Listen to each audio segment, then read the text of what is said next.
It's Erev Pesach, and we are about to start the Seder with a Haggadah, and the Haggadah uses formulation that we find not in the book of Exodus, in Parshat Shmos, but rather from Devarim, in Perek Chaf Vav Psukim Aleph and following. This is Parshas Kisavo, and it's talking about when the farmer brings his first fruits to the temple, to the Beis HaMikdash. So he makes the declaration, and he talks about the origins, the genesis of our people. And these are the words that we use in the Haggadah. Arameo Vedavi, our ancestor was a wandering Aramean, or that an Aramean tried to destroy our father.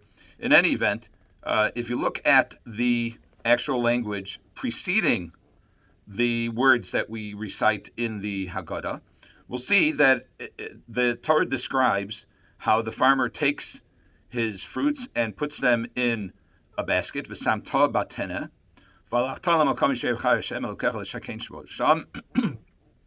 and you, meaning the farmer, will go to the place that Hashem has chosen to cause his name to dwell there.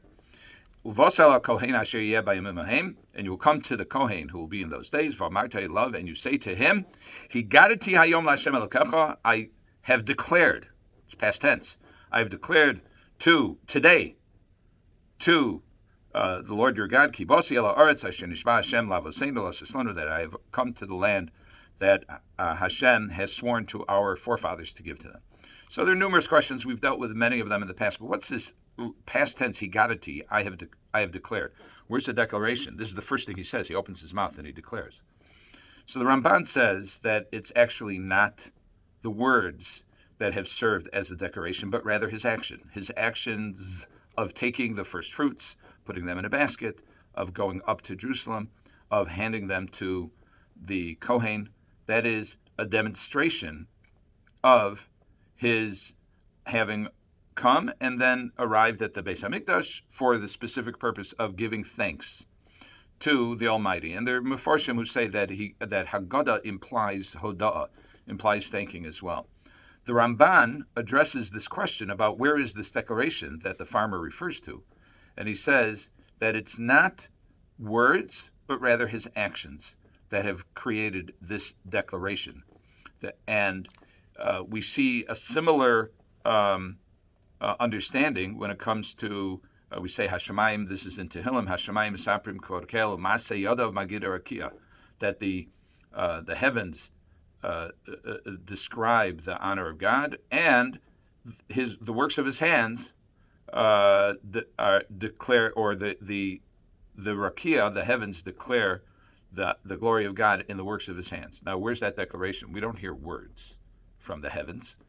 We don't hear words from the works of God's hands. But what we do is see that which God has created, or at least some of which God has created, and that by itself constitutes a Haggadah. So we see that this declaration comes about largely, perhaps not exclusively, but largely with actions. And we see this as this is consistent in the Seder as we observe the Seder. We kick off the Seder after Kiddush with Holach Ma'anya, this is the bread of affliction.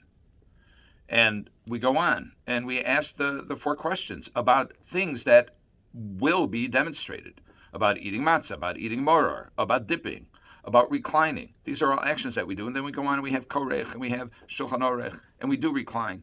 And there are all kinds of demonstrations that we make at the table on the night of the Seder, which constitutes Haggadah. Even the drasha of Yigadata lebincha bayom hahu lemor, and you will tell your children. We say, okay, you'll tell your children.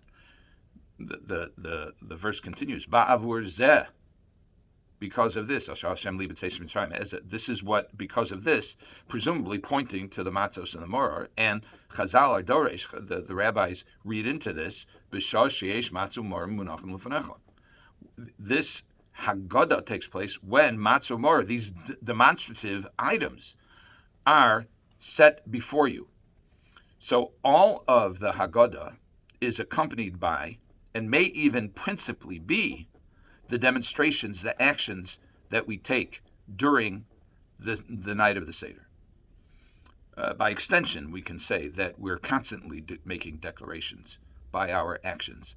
And the night of the Seder gives us the orientation to both understand the implication of those demonstrations and an opportunity for us to give thanks, even though Yetzias Mitzrayim happened many years ago, but to give thanks for the Exodus the same way the farmer does when he brings his fruits. And perhaps this is at least some of the rationale behind the Ramban in his reading of the exhortation of the Chachamim, of the sages. We say, Chayav Adam Liros es atzmo kilu hu yotza Mitzrayim, that a person is obligated to see himself as though he has left Egypt.